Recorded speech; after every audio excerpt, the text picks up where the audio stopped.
Kaula and Mahakaula, Sri Sri Anandamurti. 7,000 years ago, there was a great yogi. His name was Sadashiva. Shiva, you know. In Tantra, there are two ketters, two stages or two varieties amongst yogis. One of the stages is known as Kaula, and the other Mahakaula. Kaula means the spiritual aspirant who has raised the coiled serpentine, known as Kula Kundalini in Sanskrit, and brought it to the controlling point of the pineal gland, to establish the union of the fundamental negativity with the fundamental positivity, of the starting point with the culminating point. Such aspirants are called Kaula, because they have raised the Kula Kundalini. The adjective of Kula is Kaula. Kula, the lowest vertebra of the spine, where the Kundalini is located, is the noun. Kaula, the adjective. All sadhakas, each and every sadhaka, can become a Kaula through sadhana. Mahakaulas are rare personalities. For a devotee, the Mahakaula is called Taraka Brahma. What is Taraka Brahma? The movement of this world, or the movement of each and every entity, is of a particular nature. There is in the center of an atom the nucleus, and electrons are moving around the nucleus. In each and every system there is a nucleus, and other objects are moving around the nucleus. If there is any change in the comparative applied force of the centripetal and the centrifugal forces, then the cyclic order will undergo metamorphosis. This is the expression, and in that case it will take a parabolic form. A parabolic movement. The point where the parabolic and the elliptical figures touch each other, that tangential point is Taraka Brahma, as far as the cosmological order is concerned. The Taraka Brahma takes shape, physical shape, to help the general people in their progress in the realm of Tantra and Yoga. Such people are Mahakaulas. Shiva was a Mahakaula. He came here about 7,000 years ago. After him, about 3,500 years ago, there came another Mahakaula. He was called Krishna. The difference between Kaula and Mahakaula is the Kaula raises his or her coiled serpentine, Kula Kundalini, through his or her sadhana and establishes the union of the fundamental negativity and the fundamental positivity. Whereas in the case of the Mahakaula has the power to raise the Kula Kundalini of others also. A Kaula can never raise the Kula Kundalini of others. He or she can raise his or her own Kula Kundalini. A Mahakaula can, if he so desires, raise the Kula Kundalini of others also. So, Shiva or Sadashiva was a Mahakaula, and he brought all the expressions and activities, all the secrets of Tantra, within the framework of a system. That is, he systematized all tantric and yogic pursuits or actions. Shiva's spouse was Gauri. She was also known as Parvati. In Sanskrit, Parvat means mountain. Gauri was a mountain girl, Himalayan girl. That's why she is commonly known as Parvati. She was also a great yogi. Now, Shiva and Parvati are treated as ideals. They are looked upon as the ideals of each and every yogi, whether family person or ascetic. For a family man, a yogi who is a family man, Shiva is the ideal. For a lady who is a yogi and a family person, Parvati is the ideal. For an ascetic, male or female, for a male, Shiva is the ideal, and for an avadutika is a female ascetic, Gauri is the ideal.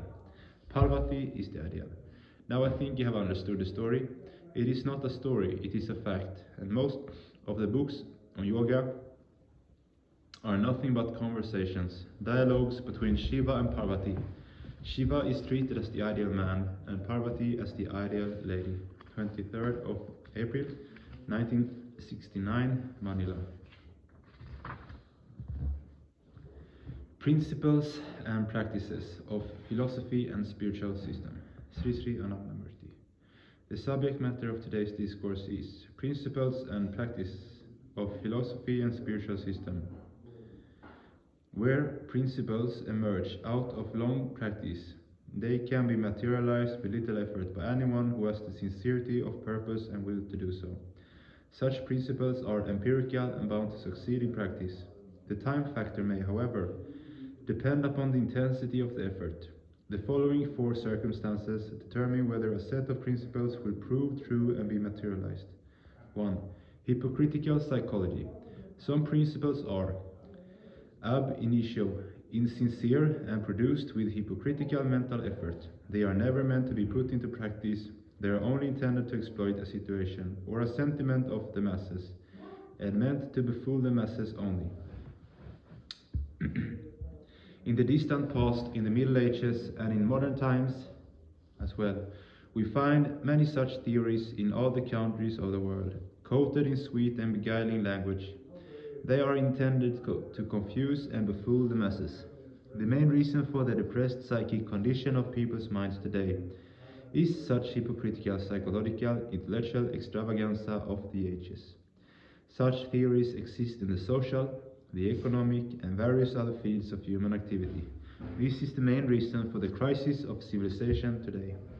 Take a few examples of such theories. A. Mixed economy. This is a pure bluff. This will never achieve practical application. It is only intended to befool the ignorant masses. B. Peaceful coexistence between opposing ideologies has never happened, nor will it ever come about. Democratic socialism is like saying a stone made of gold. Why call it gold when it is actually a stone? Only stone. There are many such theories circulating all over the world today. Human civilization is in danger because of them. 2. The second situation is where hypocrisy is not at work, but what is at work is theoretical psychology. The people involved, while making principles, are utterly oblivious of the realities of the world. They are wanderers in a vacuum, having no touch with the hard realities of the surface of the earth. Such theories shine like lighted moths for a moment and then are lost forever. In India, for instance, such a theory is Gautamiya Nyaya Darshana. This is not to be confused with the logic of Canada. The logic of Gautamiya Nyaya is purely imaginary. Such a theory cannot result in a practical spiritual system. Great logicians were born in the world in the past. Many in India wasted valuable time discussing whether oil in a pot should really be called a pot with oil as its base or oil with a pot as its base. In Patan, India, and the first portion of Mughal India, there were big scholars versed in such logic. They were great intellectuals, but could not mold the life of the people with their theories. The intellectual life of the country became obsessed with these differing logics, and there was no progress. Pure logicians have another noticeable defect. They do not recognize that life is various, that is, physical, intellectual, and spiritual. They only emphasize the intellectual side and ignore the physical and spiritual aspects. As such, they lack the will to put their theories into practice. They make no effort in that direction. 3. The third circumstance is inefficiency or lack of power to put a theory into practice. A theory may be sincere and true, but due to a lack of experience or defects, it cannot be materialized. In India, in the great logic age, there were great yogis, personally highly evolved and advanced, but they could not make a society full of such individuals. When these people were defeated by Shankaracharya in discussion, there was created in India a great intellectual vacuum, which was very dangerous. This position lasted until the arrival of the great Chaitanya Mahaprabhu, who restored confidence and a practical spiritual system and outlook once again.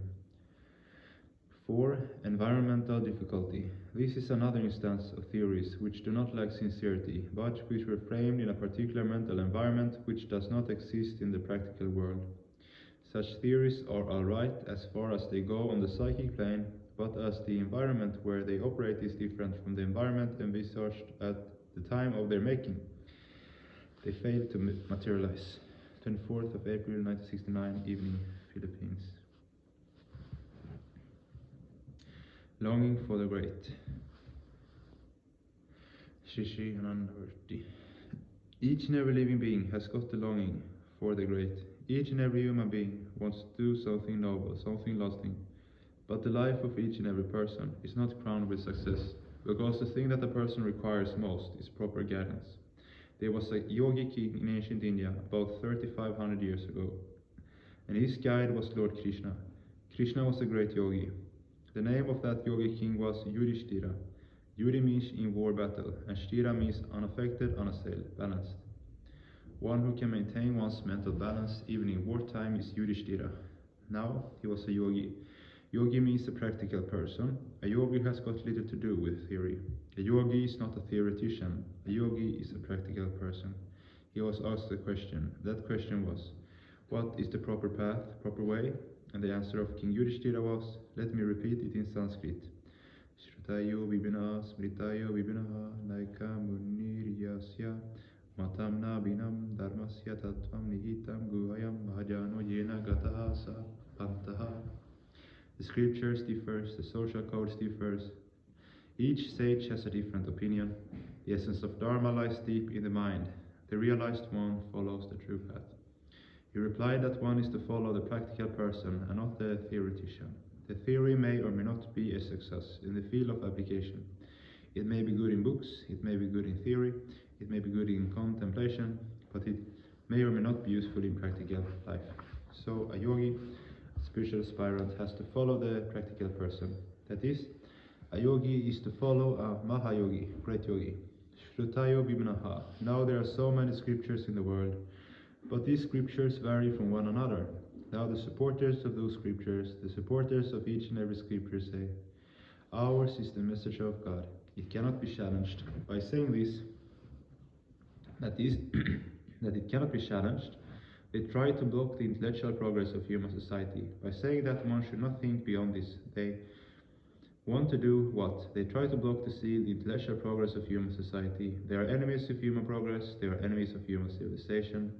Had there been no intellectual progress, then even in the second half of the 20th century, we would have been in the Stone Age. So there must be intellectual progress, and no power, no theory should try to block this progress. But scriptures vary from one another, and the supporters of each and every scripture say, ours is the message of God, it is the supreme word. Then if all the scriptures are messages of the same supreme being, why do they vary from one another? The supreme being is one, and if all the scriptures are messages of that single supreme being, then there should not be any variation amongst themselves. This shows that those scriptures are not the messages of that supreme being. But what is a common person to do, whom to follow? In a particular scripture, it would say that during meditation, a person, a sadhaka, should be facing east. Another scripture would say no, a sadhaka should be facing west. Now, how to adjust? Then if a sadhaka wants to make an adjustment, he or she either has to face north or south. An adjustment between east and west, either north or south. A very difficult job, not a problem, a very naughty problem.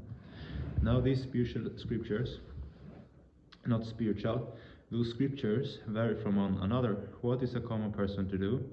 Smritayo vibhinaha. In Sanskrit, smriti means social code. The scriptural codes vary. The social codes also vary. In ancient times, there were so many social systems. Now there are so many social systems in different portions of the world, and amongst different races of the world, and amongst different races of a particular country.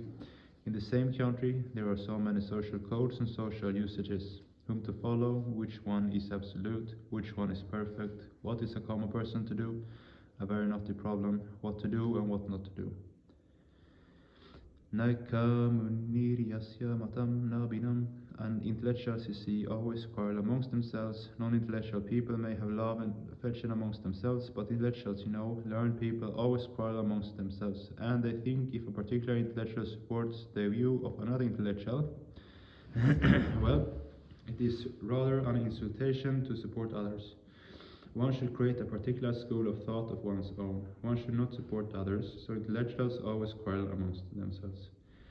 The common person is to follow whom? Intellectual A says Mr. B, and other intellectuals knows nothing. And Mr. B says that Mr. C knows nothing. What is a common person to do and whom to follow? Is one to follow Mr. A or Mr. B or Mr. C? A naughty problem. You see, intellectuals always vary. Naika muniryasya matamna binam. Now what is a person to do? What is a common person, a practical person, a yogi to do? Yudhishthira, as I said, was a yogi king. He says, now what is the goal of life? The supreme goal of life, the supreme physical, intellectual, mental and spiritual goal of the entire cosmological order is the same desideratum for all. And where lies that desideratum? Who is that supreme point? What is that supreme terminus? What is that supreme culminating point? And where doth lie that supreme point? Yudhishthira says, Dharmasya tattvam nihitam guhayam, the essence of spirituality lies covered in the I feeling of each and every individual. You know, when I is connected with some other physical object, when I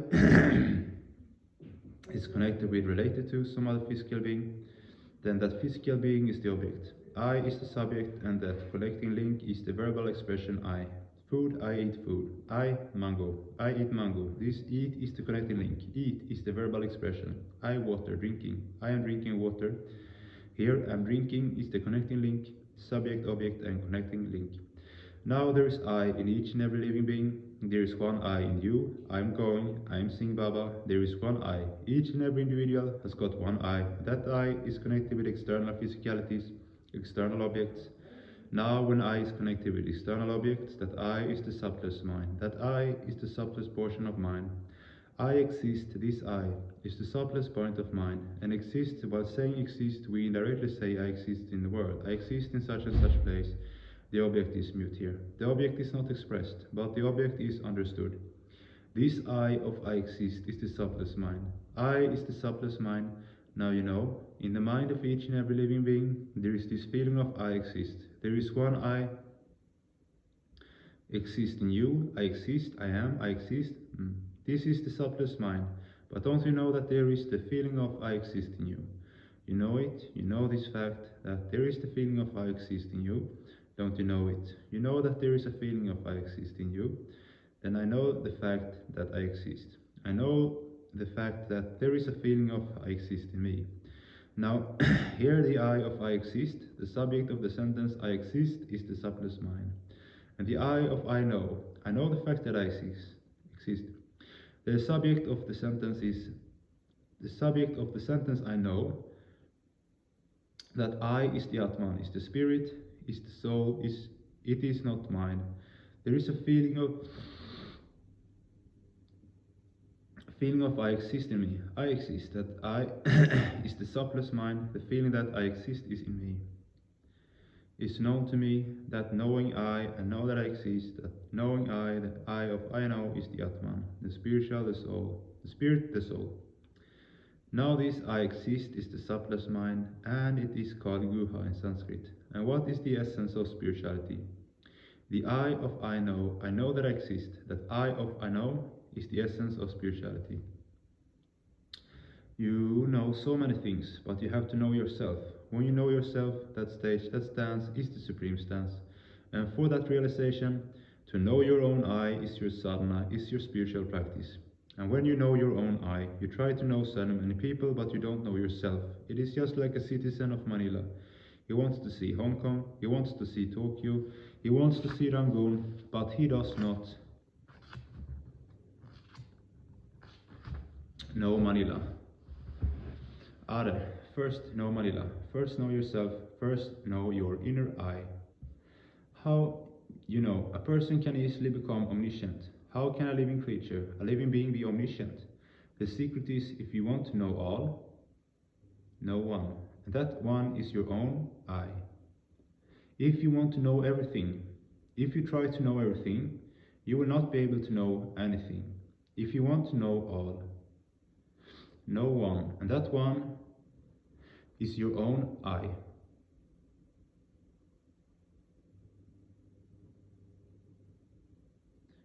So the yogi king Yudhishthira says, Dharmasya tattvam nihitam guhayam. The spirit of Dharma, the spirit of spirituality, the spirit of yoga lies covered in what? In your own I feeling, in your own I exist. Because I know, the I of I know lies covered in the I of I exist. Dharmasya tattvam nihitam guhayam. And who is your nearest person? What is your nearest object? You know, you try to know so many things, but you should know. First of all, your nearest object. Which one is your nearest object? Hand, finger, your nearest object, finger, no. Arm, no. Face, no. What is the nearest point? Audience replies, I. I is your nearest entity, and the distance cannot be measured. Can you measure it? The distance cannot be measured. So it is the nearest entity. First of all, you should know, you should come in close contact with all the walls of your own eye, all the characteristics of your own eye. In your books, your laboratories, you study, you try to learn the characteristics of oxygen, nitrogen, hydrogen monoxide, hydrogen peroxide, and so many elements and compounds. But you do not know the characteristics of your nearest object. Try to know all the characteristics of your nearest object in your mental laboratory. How to do it? In the laboratory, a theoretician will not be of any help, will not be able to help you in your research. A theoretician, no. You require a practical demonstration there in the laboratory. So King Yudhishthira says, in the realm of spirituality, in the realm of yoga, whom to follow? Not those scriptures. You may or may not follow those scriptures. You may or may not follow those social codes, and you may or may not follow. You may or may not ditto those intellectuals. What are you to do? You are to follow those practical demonstrations. That is, you have to follow the yogi. And certainly, as per the yogi's direction, you will attain that supreme stance. You will enjoy that supreme beatitude. 24th April 1969, DMC, Manila. Subhashita Samgraha, part 24. Bábá. All right.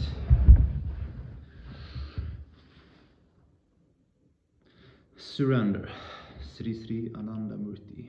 Daivi Yesha Gunamayi Mama Maya Duratyaya Mamevaye Prapadyante Maya Metam Tarantiti. This Maya of mine is of the nature of three principles and is almost insurmountable. Only those who take refuge in me can overcome this Maya.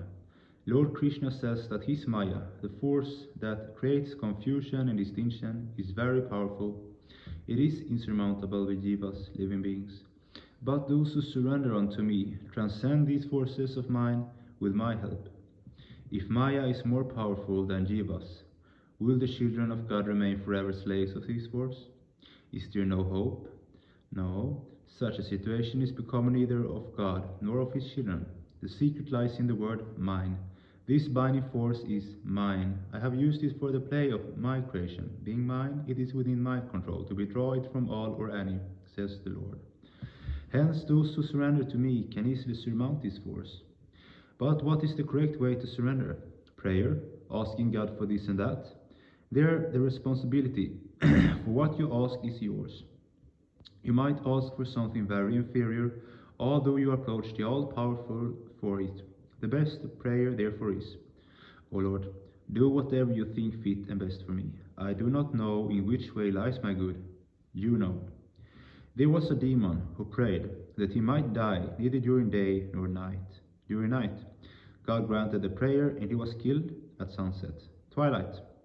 Do not be foolish like this. As long as you pray, you are not surrendering, for you are requesting something for yourself. You are looking after yourself. True surrender is only looking after that. God can remove Maya from all at one stroke. He has the power to do so. But that will finish his whole lila play and this drama of creation. Therefore he removes it from individuals and not from all collectively.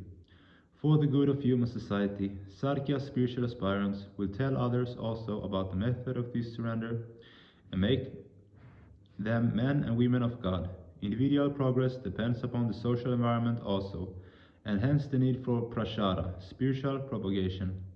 Your present way of looking at things is defective. You are seeing many while there is only one alone. Author gives a demonstration and an avaduta goes into samadhi. Both sadhana and success are within your easy reach. The result is already secured with me. I shall give it to you at the appropriate time. Do not bother about it. Whether you are sinner or virtuous, those who come to God are all one for him. He makes no distinctions. All will be liberated. You are all my beloved sons and daughters. Sometimes I appear harsh to some, but that is for love. If I were indifferent, there would be no need for scolding or punishment. I want to see you all laugh. It gives me great pleasure to see you laughing. Leave all cares unto me. Oh, be blessed. 26th of April, 1969, Manila. Ananda Varshanamritam, Part 30.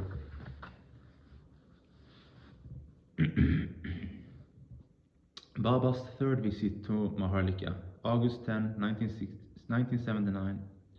Inviting Baba for his third visit to Mahárliká by Spulinga.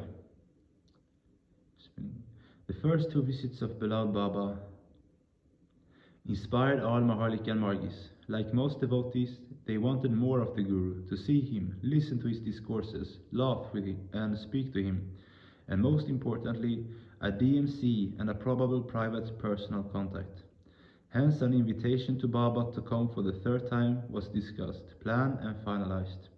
I was given the special assignment to extend the formal invitation to Baba by going to India.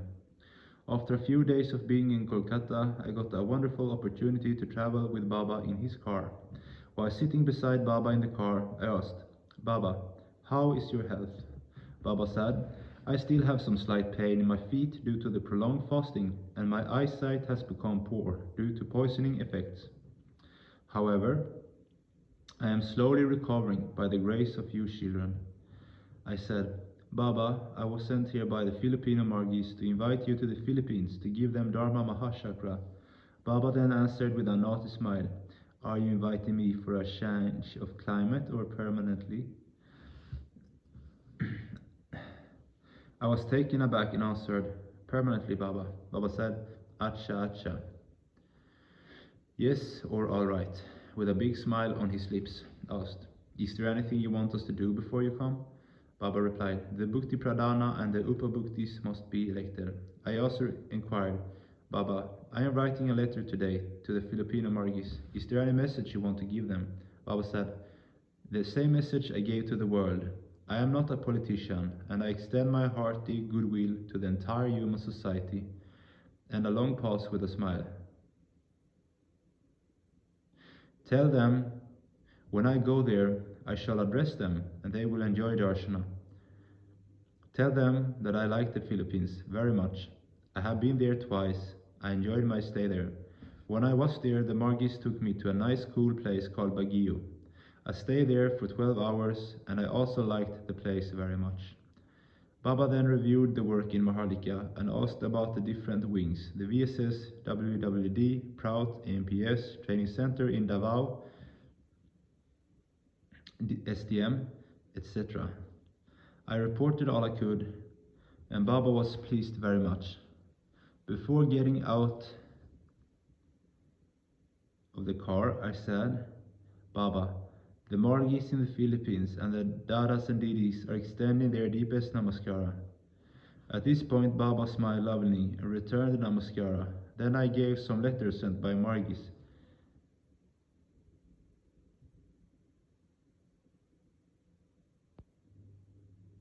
And some sweets that were converted into prasada.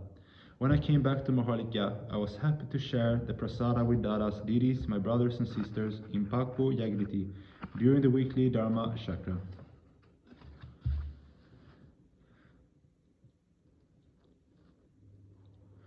Meeting the Guru in Flesh and Blood by Ramchandra.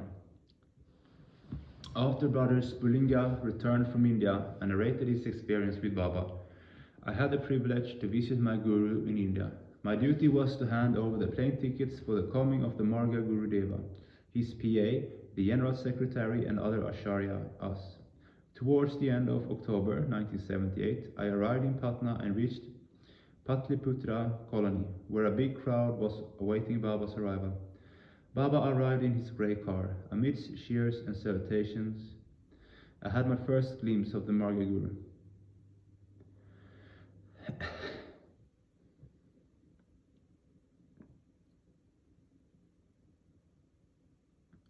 For the first time in flesh and blood. Baba slowly walked towards the personal contact room with hands gently clasped together in Namaskara.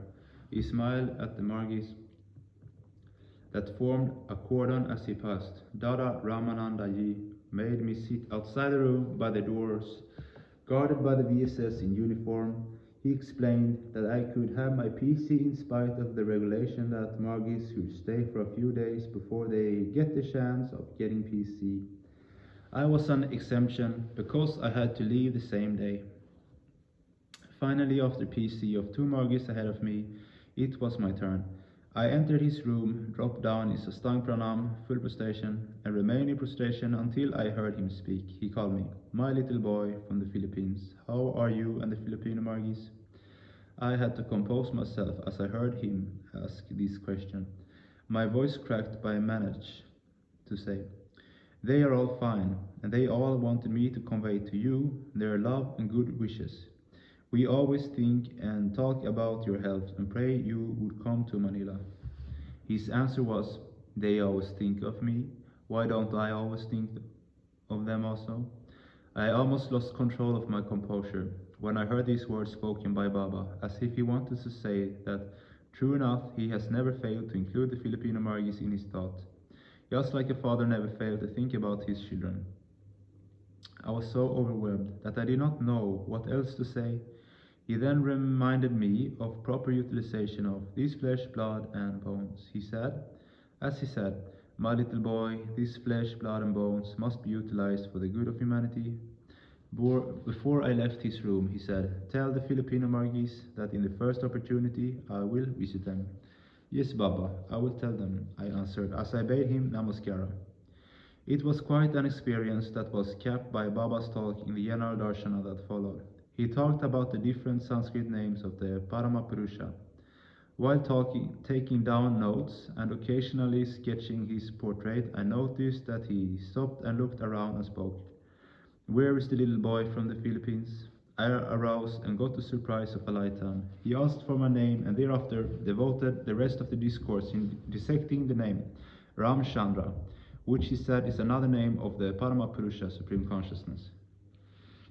While my guru was explaining the meaning of my name, I was experiencing a blissful state of mind, which is automatically recreated to these days whenever I think about it.